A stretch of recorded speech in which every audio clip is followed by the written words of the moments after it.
We had 6 teenagers from our church that went to this camp. We also had another teenager from our church that went to a different camp, and then actually 2 other teens from our church that went to different camps. And then also some of our adults got together. We were invited to partner with FX Ministries in Highland City Elementary to sponsor 2 younger students to go to camp.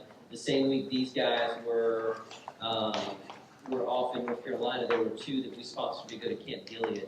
And so throughout the summer, we've been able to help a lot of different kids and teenagers get in an environment like that where they are challenged to come out of their comfort zone, where they get to have some fun, build some relationships, and then also get challenged in their walk with Christ.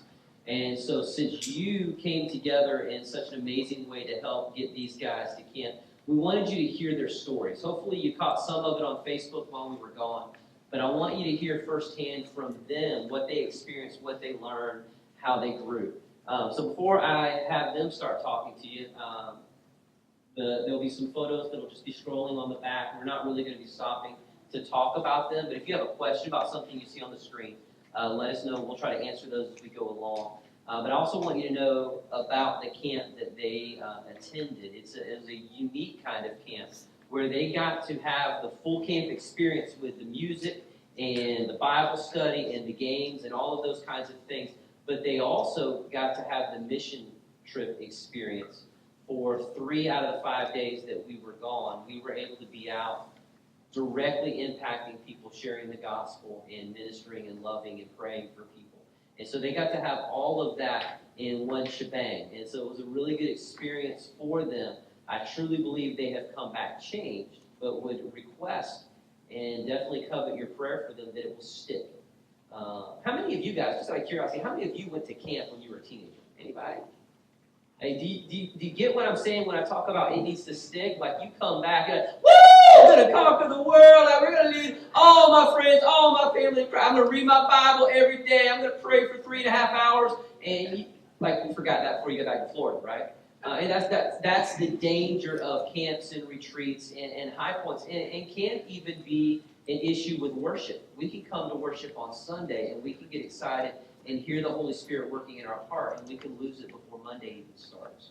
For them, though, they made some significant commitments to God, to us as adults, and they're going to share some of those with you today. And so I'm asking you to come around them and their parents and to pray for them.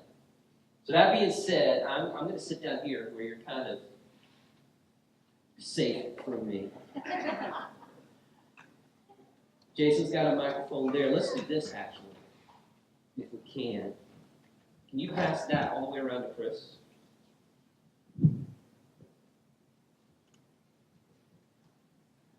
And then this can stay on this side. That way we can get to you guys a little bit more quickly. Now, remember from the first service, they said speak up. So when you hold that microphone, you got to hold it close to your face. And we need you to talk normally. They will adjust it if they need to. When you hear your voice get louder in the speakers, don't pull the microphone away. Don't start whispering. They just embrace it and go with it because they want to hear from you guys. So, like the first service, I'm going to start with some easy questions. You can come on in. We saved your seat.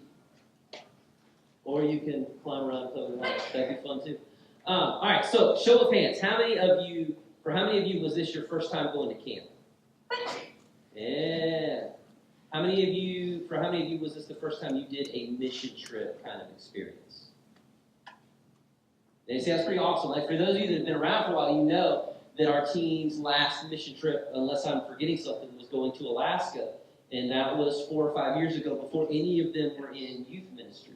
And so this was a good opportunity for them to kind of ease into it slowly.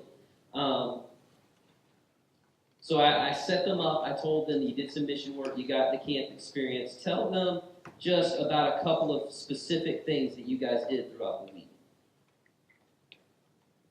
Not all at once, though. Yeah. Slow down, one at a time. If you're holding a mic. Oh, look at that. No, you can't give it away. It's like hot potato. It's in your hand. When we say go, you got to speak. So Olivia and Colton. Just like one thing. that you guys did during the week? We went to a kids camp. Okay, good. Colton? in Pasadena. Learn how to pray. Good. Michaela? We went to a mobile home park. Okay, hey, wait. I missed something big. All right, pass it back to Chris. Pause on that for a second. For the ones that don't know you, tell them, if you would, introduce yourself and then pass it down. My name's Chris. Olivia. Michaela. Julia.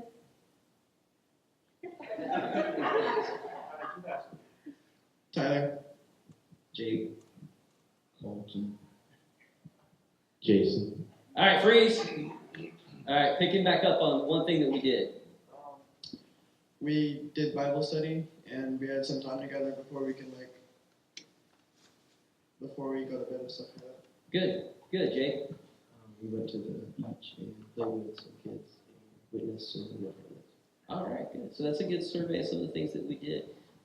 What did you guys like? And like before, when I ask you guys these questions, they of course do want to hear the spiritual side of things, but it can be just something that you liked that was fun, that was not necessarily on the spiritual side of things. So you can weave those two in together. What did you like about camp? Julia? Being able to minister to kids. Okay, good. Pastor's kid. We had a few minutes on the beach where we all got to hang out and get to know each other better. Good. I liked playing with the kids. Colton, what did you like? I like to help others and pray for others. Very good, very good. You guys are doing awesome. See, this was not scary at all, is it? I mean, look at those smiling faces. Like, hey, like 98% of them are really nice people, so you don't need to be afraid at all. So you talk about what you like. Talk about something you learned. Colton said he learned to pray. What were some other things that you guys learned? It can be something you learned from a Bible study, from the worship time, the speaker. It could be something you learned about someone on the team, something you learned about yourself, something you learned about God. What did you learn? Just learning how to be more comfortable going up to strangers and start having a conversation with them. Very good. I learned to be more confident when I'm speaking to other people other than people like that. Good. Olivia. That we have a comfort zone. Good. Probably the same, stepping out of my comfort zone and talking to people. Stepping out of your comfort zone. Okay, good. Good. What did we make you do that you didn't enjoy? Hey, one thing, one person, Tyler. One thing we made you do that you just did not like at all. Praying out loud, which I Okay. can't do at all. See, Jason had whisper in my ear sometimes. I have to say, I still did bad. You did not do bad. I heard you pray. You did fine. What's that? You weren't there. I was there one time. I wasn't there that time, but I was there one time. So, for you guys, the parents were in on this because we were texting them all week. We started out the week, we had a couple of goals for them. One was that they would really mix up and become a team. Can you guess why? By looking at the stage? You see the separation there? And I pointed that out before we left. And I still say the dad in me is like, yes. Like, these are my daughters, you stay away. But I was good, I did not threaten either voice, I promise. But the pastor side, I really wanted to see them come together and become a team and be comfortable with each other. And so when they started exchanging phone numbers and texting and talking in different groups other than the way that they are grouped up right now, that was a really good thing. And so that was something that we were pushing towards. And then as the week progressed, the prayer thing became another goal for us because we knew it was a less comfortable thing for most of them. And so we made each one of them pray out loud at least once within our group before we went out to do ministry, for a meal, at the end of Bible study. We pushed them and we encouraged them, fed them some lines. just to help them to get more comfortable with that. And we've let the parents know so that they can continue to work on that at home.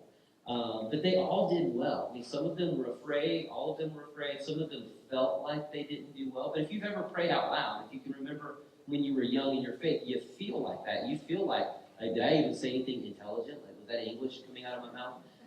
But you have a perception that's different because you're trying to think as you're praying it out. And so that's what they're feeling right now. But they all did. You guys all did really well in all of that stuff. All right, so that was something you didn't like. I'm limiting it to one because I'm afraid we'll be overwhelmed. But tell them about something that was difficult. What was hard about this trip?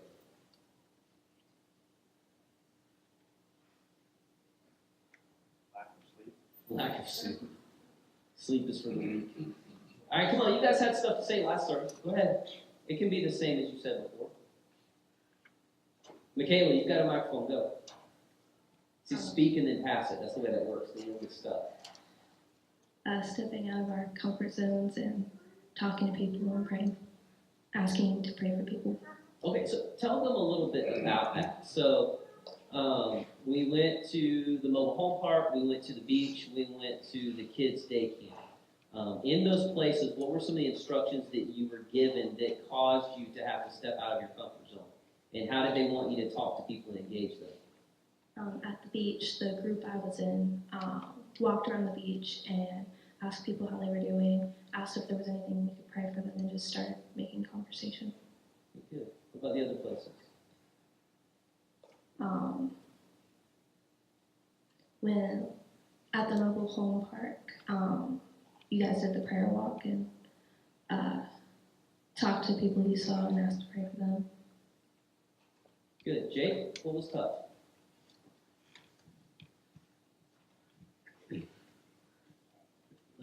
Okay, so we're in a college, and everything is on the other side of the college.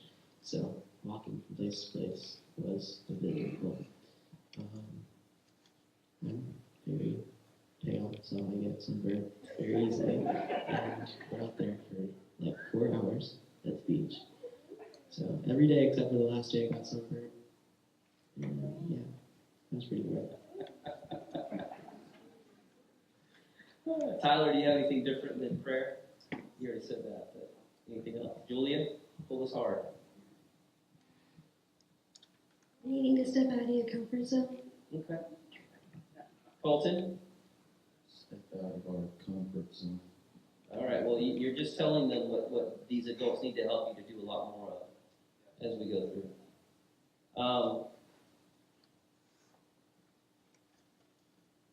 Somebody give a little bit more detail about some of the events that we had. So we told them that we went to the mobile home park, but what did we do there? I told them we went to the beach. You described one thing was the prayer walk, but there were 2 other teams at the beach. And then we had the last day. What specifically were we doing at each of those places? Olivia? Just one or two. There was one team that was prayer walking, and then one was building sandcastles to talk with kids and telling them Bible stories. And then the other one was just playing games with kids. Okay, good. Tyler, what did we do at the mobile home park? Well,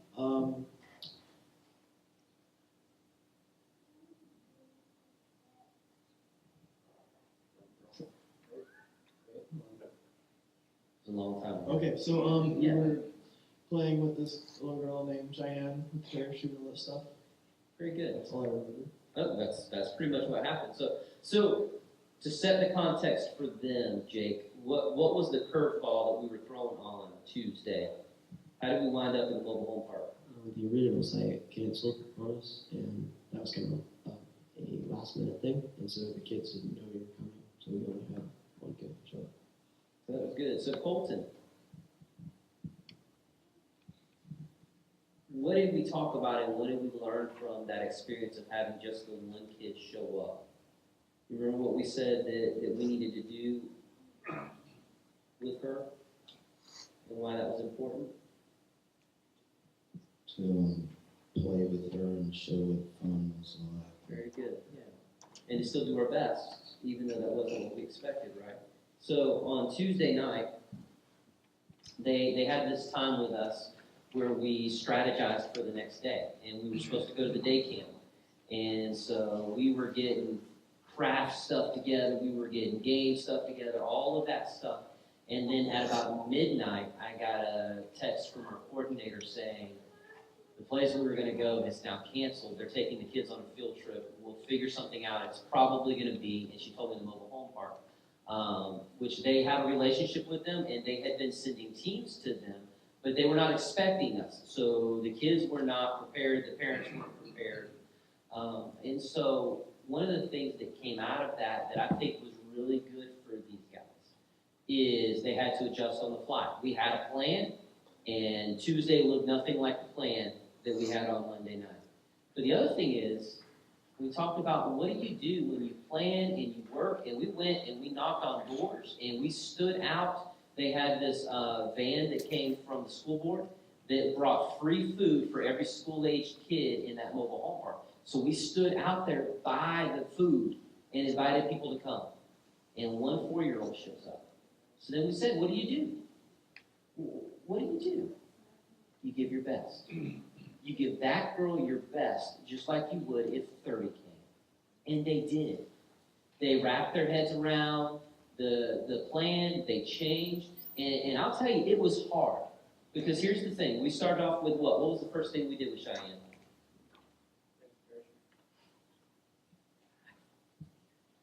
We played with a parachute, like, with her. Oh, okay, so if you set up, the parachute thing, you do it up, you set, like, all that stuff. How long does that take with 30 kids? A while, right? How long does it take with one 4-year-old? You do it 3 times, you're done. Okay, that's been 7.5 minutes. What now? And that was like all day. All right, let's make bracelets. Another 3.5 minutes. What do you do now? Bible story. Like every one of those things, it took no time at all because either one, you're doing it with one kid, and so it's over in a flash, or she's 4. You lose her attention span. And like you're in the middle of something, she wants another popsicle. She had about 17 popsicles. So we may not be invited back to that place again. But the reason I bring that up is to say that they did really well with adjusting, with taking turns with her so someone else could come up with a plan. Even Brianna, our youngest daughter, went. That's why you're seeing her in some of the pictures, and they incorporated her in some places. And she was great to be a buddy for Cheyenne because there's not that much of an age difference between them. So it was like 900 degrees outside. Lobster Boy is getting fried. Cheyenne had asthma, and so we had to be careful with her. And so it was nice to be able to pull everybody back in the shade and let the 8-year-old go bake with her for a little while. And so it was just a team effort where everybody was coming together. And I really feel like that was a good first day for them because we were saying, be flexible, be flexible, be flexible, be flexible. And they did. And so that was awesome. Day 2, we went to the beach. That was the 4th of July. There were not a lot of scheduled, coordinated ministry events that we could do. So we went to the beach. We had a team doing sandcastles, a team doing games, a team doing prayer walks. For you guys, was that a harder day or an easier day than the other 2? And Olivia, was it more difficult than the other 2 places, or less? Maybe more. You gotta talk to people more. Okay, that's what I was getting at. Yeah, you guys were pushed on that day to have a lot more conversations and to keep having conversations even though some of them didn't go well. Either Tyler or Jake, you guys can pick. Okay, Tyler. Were people super receptive when we talked to them about things of faith at the beach? Well, yeah, because Jason asked if you can pray for them, and they were like, yeah, sure, why not? I didn't personally have any conversations, so I'm not so sure.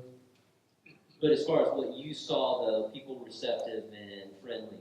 Yes. Did anybody have a different experience than that? Were you just anticipating I was going to call on you, or did you have something? Okay. It's okay, they got it. Let Jake.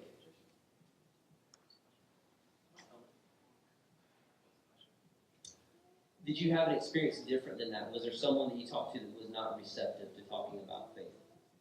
Most of the people I talked to were pretty receptive. Okay, good. I'd say. I didn't talk to many, but so. Girls? Is there anybody that you offered to pray for and they were like, no thanks, I'm not interested? Anyone you tried to talk to and they were just like, hey, we just want to have a day at the beach, leave me alone? We had a couple of people that didn't have anything for us to pray for them about. But we had conversations with pretty much all of them, and a few of them let their kids come build sandcastles. Hey, Dolph, you want to talk a little bit about some of the changes that you saw in the kids, maybe share what you did in the first service, how you've seen them grow? I saw our youth grow as far as unity, working together. We pretty much have the Seegers, and then we have the boys, but they did work together as a unified team in playing with the little girl, as well as working together with another youth group that went with us to the beach. Another thing that happened on the beach was Michaela lost her phone. And without any prompting, as far as I know, by adults, this whole team just, the next thing you know, you see all of our youth walking down the beach looking for a phone, working together to solve that problem. And that was nice. And then, again, at the day camp that we went to, they all worked together with the children that were there to entertain them and to work with them, so that was nice. And one thing that I didn't say in the first service, but that, sometimes we forget that God is always with us. We are His children, and so He's always with us, and He is always working out the details ahead of us. The van that we took, the battery that was in the van was the one that was in there when we bought the van. It's a 3-year battery, and the van is 4 years. We've had the van for 4 years. So the third day, I think it was the third day, or the fourth day, that we went out to the church where the camp was, the day camp with the kids. We get there and park, and we all get out and unload. And then, and that's at this place, I think Jason was going to start the van to take it around back or do something. But anyway.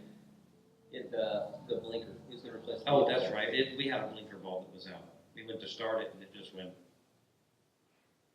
nothing. Of course, I would blame for it. First time he touched the thing, it's broken. So you might have even seen pictures of him out in front of the van with the hood up. But it was amazing because just as far as from here to our parking lot was an auto parts store. So we were able to just get right over there and get a battery. And of course, working with another church, they had their vehicle. So they kindly drove Jason and I over there to get the battery and the bulb and things we needed. But it's always awesome to see God working and know He's look back on things and see how He worked things out for our good and for His glory. Amen.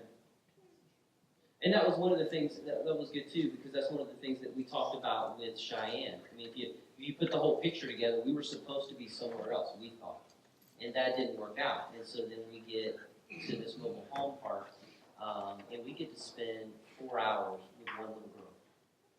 And we'll never know why that was important, but that was a part of God's plan for us to spend that time and to invest in her and to invest in her mom. Her mom's blind. And so she relies on Cheyenne to get her around the mobile home park. And so because she wanted to hang out with us, after lunch, she had Cheyenne walk her back. And then Chris walked her to her house. And then she came back later. But that just, through all of that, we got to invest in this family and show them love. And that was apparently God's plan for us. Yes. And so that was another thing we tried to emphasize with them, is there's sometimes that things don't go well or don't go as we plan, and we get upset about our plan being wrecked, and in the process we can miss God and what He's doing. It was good. Jason? Share a couple of things. I actually wish that we had one more day to go out and minister. As you speak on levels of working together as unity, day one would be like level 4, day 2 would be level 3, day 3 would be level 2. And just to see these young men and women grow together and work together as a group, day 1 to day 3, day 4 would have been phenomenal. Just the changes in them personally, working with one another, working with another group, working with kids that they don't know, that was totally awesome. And then we have a group of very highly intelligent young men and women. We did a escape room, and there was some Latin and some like advanced math and all kinds of crazy stuff. It was tough. It was tough. But they figured it out. They worked together as a team. We escaped. And then, Chris, you talk about us being in a specific location at a specific time. When we went to the kids' camp, I had planned on possibly doing some board breaking for the kids. Well, there was a Lowe's that was like 2 minutes down the road. So, that's a God thing. When God orchestrates things and puts things together, we rely on Him, we see His hand, we see His direction. And that's what we're trying to instill in these young men and women. God's there. You may not see Him, you may not hear Him, you may not feel Him, but He's there. He knows what direction He wants you to go. And the more we build our relationship with Him, the more sensitive we are to feel His leading and to see Him at work and to be able to join in with His will and His plan. All right, kids, you are almost off the hook. We're going to be bringing the plane in for a landing here soon. So what I'd like you to do is just one by one go through, and if you've thought of an answer since the last service and you want to share, that's fine. If you're still in I don't know, and a couple of you were, that's fine. Just I'm not there yet. I'm not sure. And so you can pass it on to the next person, but I want each of you to have a chance to answer with either a commitment that you made at camp or since then, or just something that you want to do differently now that you're home than before.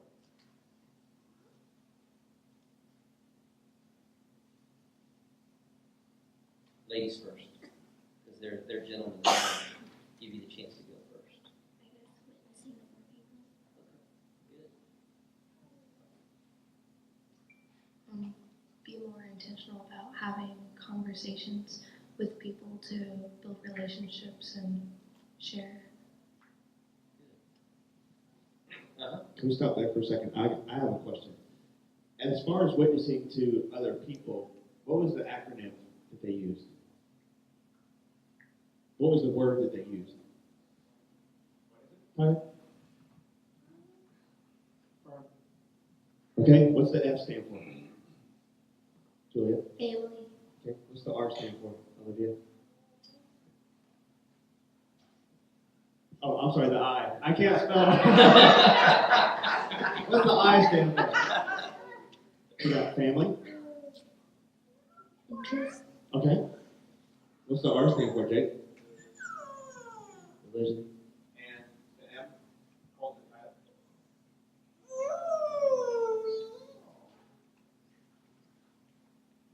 Yeah, family, interest, religion, and I don't remember. I was looking at Yeah, mission. Mission. Yeah, good job. Message. A message. Message. Ah. Gospel message. That's what it was. Relationships. That's what the R was. So it was family, interest, or was it religion? It was religion. Religion and then mission. The idea was that you would start with just things about them to get the conversation going, asking about your family. Are you here traveling? Do you live here? Those kinds of things. What are you interested in? Do you like the beach? Do you like playing ball? And then the R for religion was just something as simple as, do you have any kind of faith background? Is there a faith system that you hold on to? So that you could start to talk about that. And then the message is that you would actually, Chris said it well in the first service, what they were encouraging them to do was focus on, this is what I believe. This is what I understand. This is why I believe that we're here and what I believe about Jesus and those things. They weren't really training them at this point with the things that we were doing to really ask someone to make a decision. It was more we were planting seeds and getting the message out there, whether it was through actually being able to talk through all of those things or to just simply say, hey, we're here, we care about you, can I pray for you? Is there something going on with your family that we could lift up? So good. All right, so carrying on then, I think we left off with Iowa. Oh, Julian. Oh. Yeah, thank you, Jason. You almost got out of it. So, commitment you made, something you want to do different.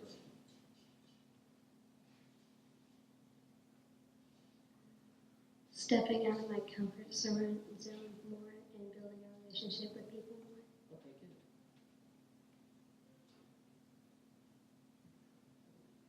Praying more for other people and myself. Good. Continuing to develop my social skills with other people and strangers. Building more confident and learning to help others and keep praying. That's awesome, bro. Good job. I think I know the answer to this already, but is there anything else that you want to share with them that we've not talked about? Or anybody want to say thank you to specifically? Or if there, I don't think there are any kids. Yeah, there are a couple of kids still left in here, so there's someone out there that's thinking about whether or not they would want to go to camp. Something you want to say to them? Any final stuff from you guys? While you guys are thinking, I want to say thank you to Pastor and Priscilla for going with us and taking us. So I know starting to learn a little bit of what Pastor does on a daily and weekly basis, and he's got a lot on his plate. So anytime you guys get a chance just to lift Pastor up in prayer and say thank you to him, lift Priscilla up in prayer. She's a big supporter of Pastor. So behind every great pastor is his wife. Yes. So make sure that you guys encourage them. I know they would greatly appreciate prayers and hugs and stuff like that. Yes, sir. Thank you. And you guys. All right, anything? He's like, I was going to pass. And it's okay if you don't. You guys have done a great job. I just want to give you an opportunity if there's something else that you do want to share. I'm going to take that as a no. So for you guys then, do you have any questions of them?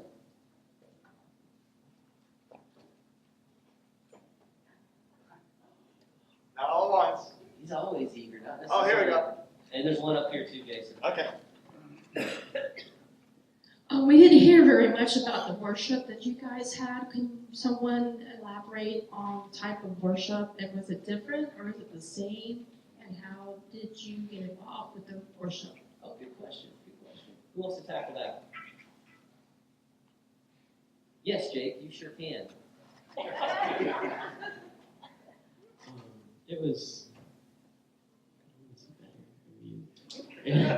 Oh, careful! Careful. I'm sure they had more expensive equipment than we have. And As far as stylistically, though, was it similar or? it was similar. They did similar songs. Now, hey, a question that I thought of when she said that. So, you guys have probably noticed this, but a fair amount of them are involved in our Sunday morning worship. Several of them are up on stage in the band. The ones that aren't tend to be back there. They're making the video stuff happen, the lights, the sound, and all that. So being able to step back for a couple of days and watch someone else, has that been helpful for you in understanding where we're trying to go here?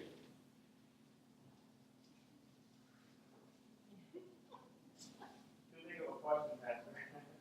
No, I got half a head nod. They're thinking that should be enough. Well, when I'm up there, like, I'm usually focused on not this, but like doing things up there. And then when I got to go to camp, I got to like lay back and like look, see what's happening. That's good. That's good. I'll echo that too, Pastor. I talked to you and talked to the group that I love playing, I enjoy playing, and that is my act of worship. But there are times that I do like to just be out in the congregation and free to worship and worry about, okay, I've got to start this song and play this drum beat. So, and it was great to see every single one of these guys and girls get involved in worship, from clapping their hands. I think I may have even seen a hand go up in worship every once in a while. So it was pretty awesome. So hey, to use that as an opportunity to plug some needs that we have. That's actually a discussion we had one night during devotion time, is that there's a need for all of us, no matter how much we enjoy serving, to be able to step back and just worship. Tyler said it well. When I'm up there, I'm focusing on words, what slide's coming next, doing the right lighting, all of that stuff as a service to those who are out here. And it is an act of worship, but it is not the same kind of act of worship as just being out here and being able to sing and be free and focusing on what God's saying to you. And so I say that to say this: we could use some more people to help make all of that happen.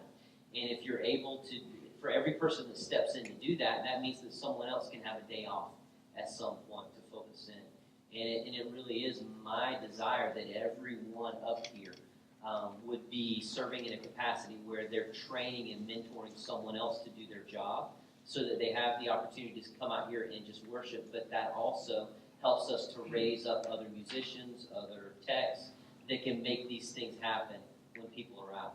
Priscilla, you had something. Did you really have fun? Yeah. Y'all had fun? You can just smile and nod. You don't have to use the microphone. Good. We're still working on the concept that when you think an answer, like, people don't hear that. So you've got to speak, you got to nod, some kind of movement so they understand what's going on. They usually do. Yeah, they did. So we made them. It was fun. For once.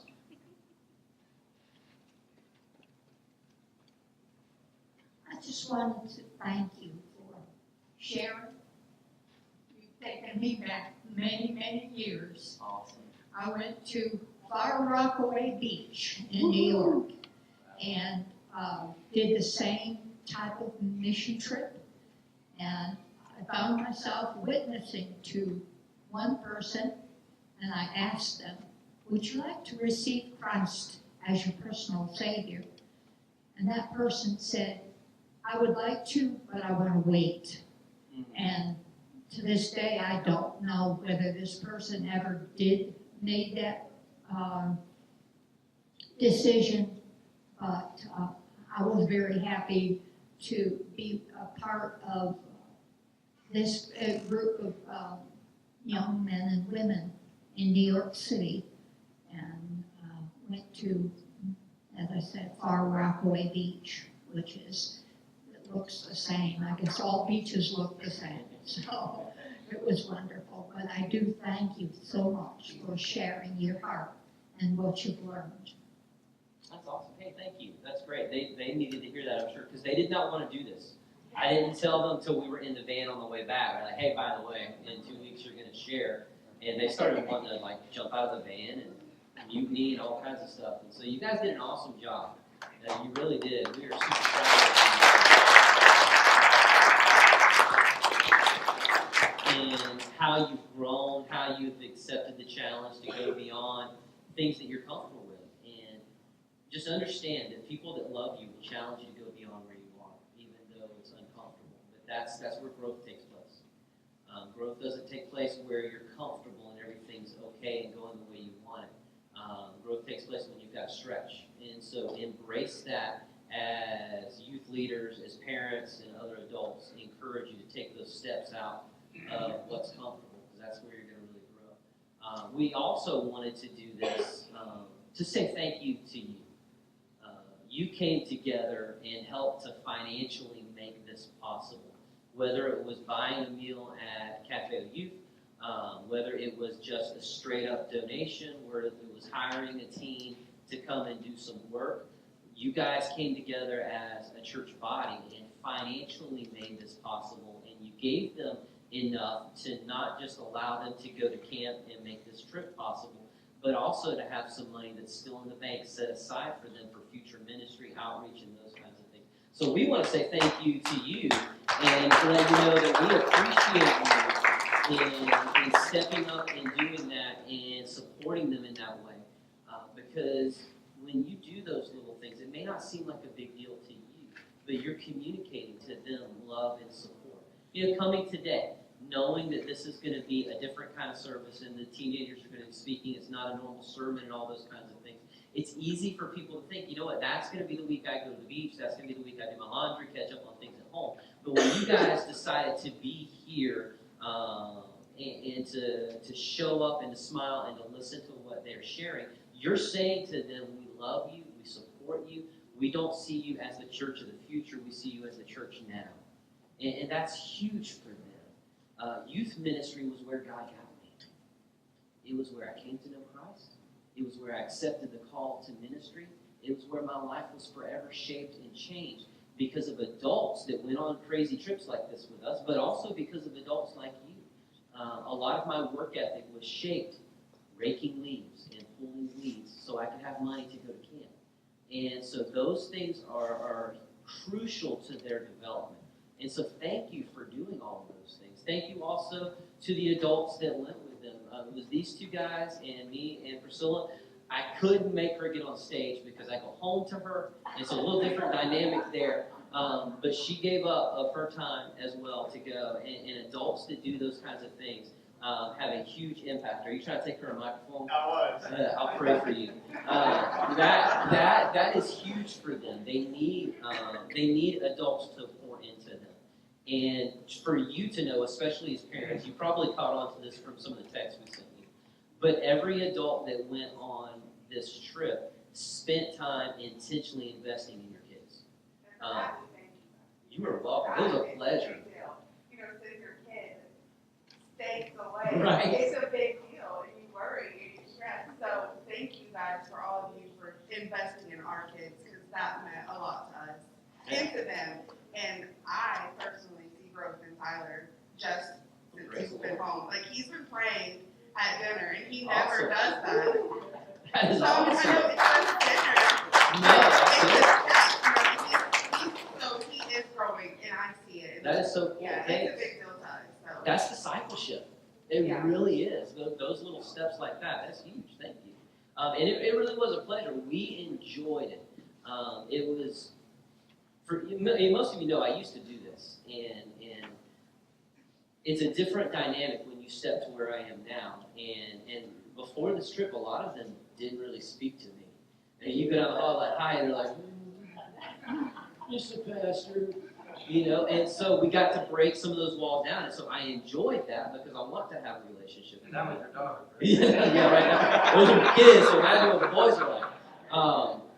But those moments are special, and so talking with them about what they learned each day, how they were growing, what they were afraid of, what are your hopes for when you go home? That was a big deal for us. And so another plug is, for those of you that might kind of feel like, you know, I'm not equipped, I'm not prepared to do youth ministry, to do children's ministry, I think every one of them would probably agree with me that all they're really looking for from someone is to be available and engaged.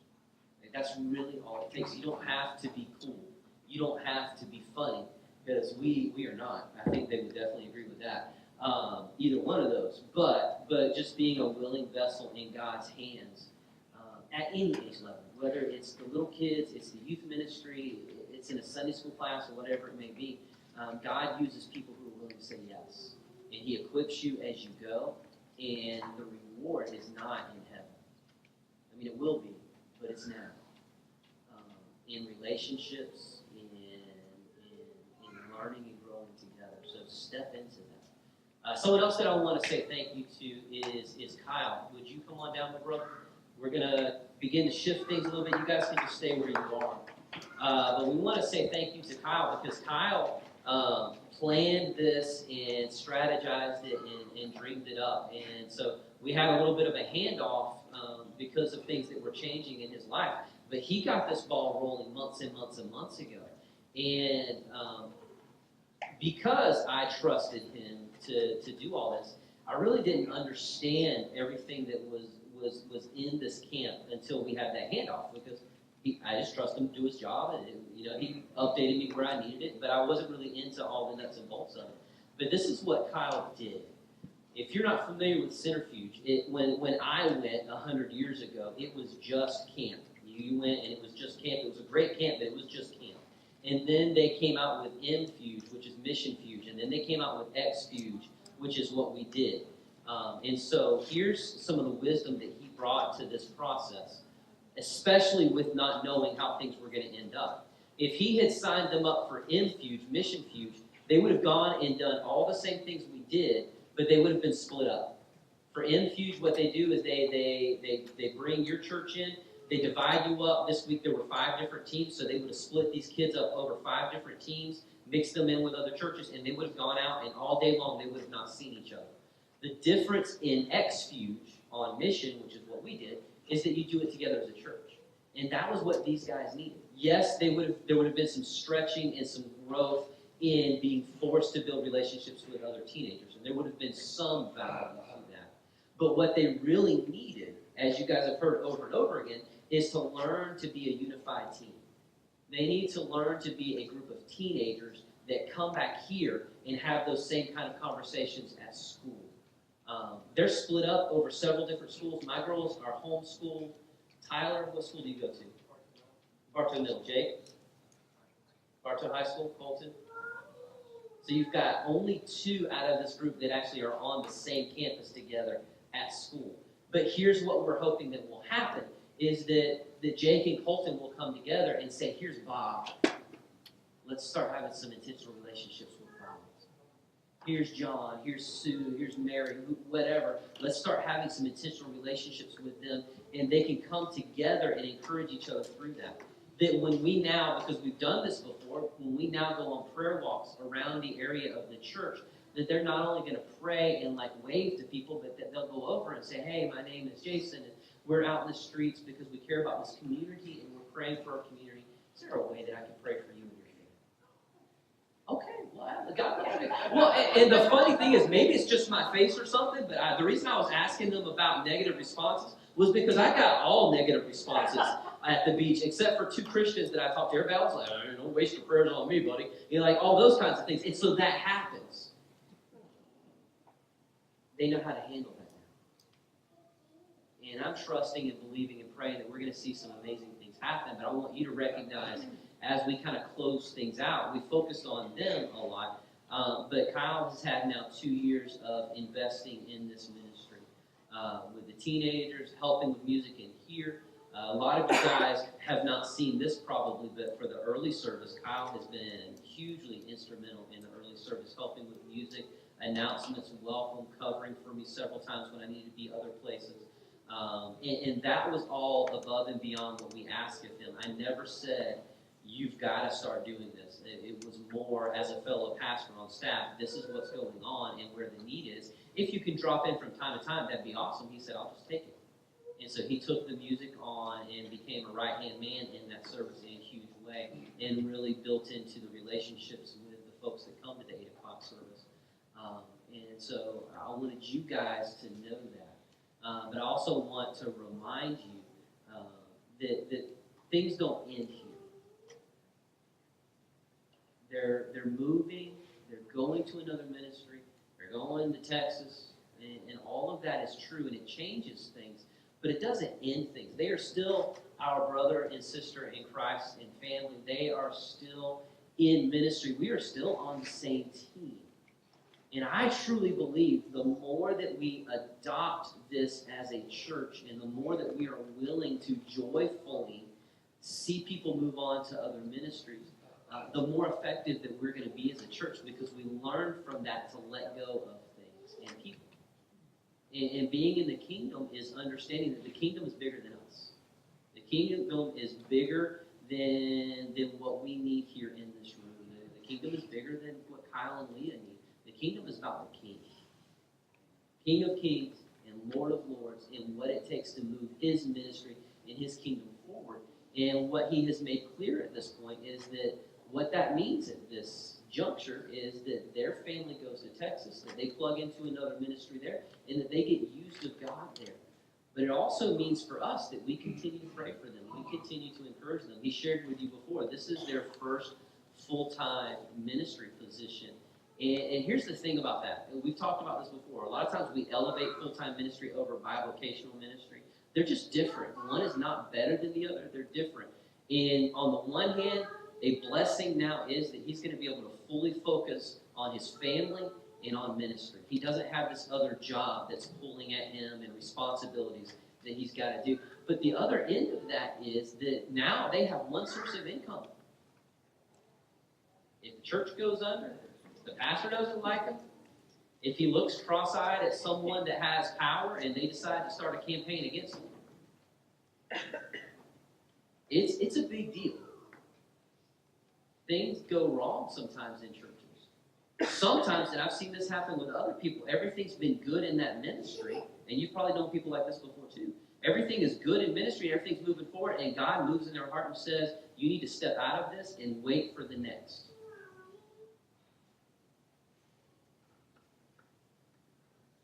And I say that to say, we need to pray for them.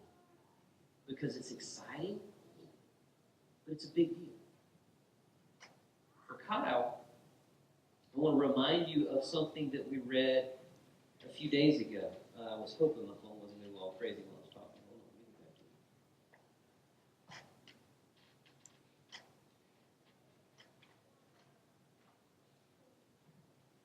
There we go.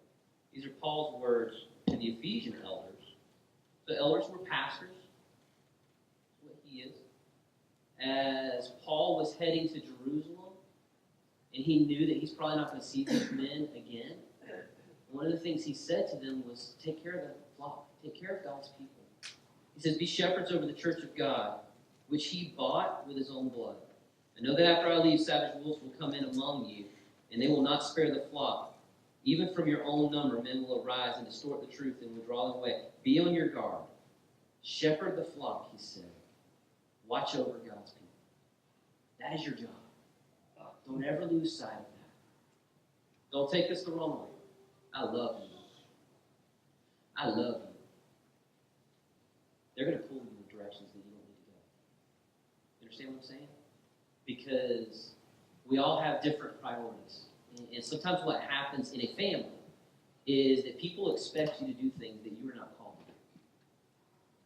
People get priorities backwards, and sometimes they want you to do all this and all this and all this. But God has called you to do something. As Paul said, there's this one thing that I strain towards. And it is God's calling, and it is God himself, and it is Christ, and it is the gospel, and everything else can just go away. I'm going to focus on that. That doesn't mean that we don't take care of people, we don't build relationships. That doesn't mean we don't do administrative stuff that we don't really want to do. But what it means is that we don't allow those things to pull us off of the focus of what God has called us to do. But I also love that picture of the shepherd as a minister. Shepherds guide, but they also guard. They live with the sheep, they love the sheep, smell like the sheep, with the sheep, and they lay their lives down for the sheep if necessary. One of the blessings of what you're stepping into next is that God's pulling away something that has been dividing your attention. You've needed to be divided so you can care for your family, but that's been pulled away so that now you can 100% focus in on family at home, family at church. That's going to give you some more opportunity to build those relationships you've been wanting to build, to focus in on getting to know people and loving the people and letting ministry flow out of that. It's not about being the guy on the stage, but being the guy within the flock who's leading and who's guiding, who's watching out for the wolves, but who's pouring into God's people from God's word. And so as we pray for you, we want you to know that that's what we're going to be praying for you. But that's also what we're going to, as much as we can from a distance, hold you accountable to. We don't ever want to receive a report that you've gone the wrong direction, that you've been pulled away. And here's the tough part, and you've already, I'm sure, experienced this to some degree, the temptation of pleasing the people over doing what God calls you to do. That's a tough dynamic, especially when you step into that realm where those same people are writing the paycheck. And so sometimes you can get into that position of you honor God, which means you lose a job or you lose people. And so we want to pray for your protection, we want to pray for your strength, but we also want to pray for effectiveness of ministry and just great stuff moving forward. So if you want to come on over here, we're going to end our service by doing that. We are going to have a moment of prayer for you. Since we've gone over, we're not going to do the final song, but it was the same song you just sang. So we'll do that again at some point so you guys can learn that. But I want to invite you, if you would like to just come on down as we end things and pray for Kyle and his family. Lee, if you want to come, you're welcome to. If you are otherwise engaged and can't, that's completely understandable.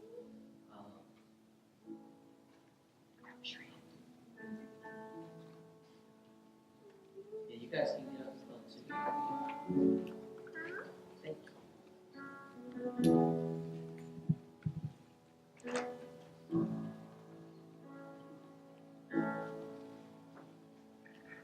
This is for you.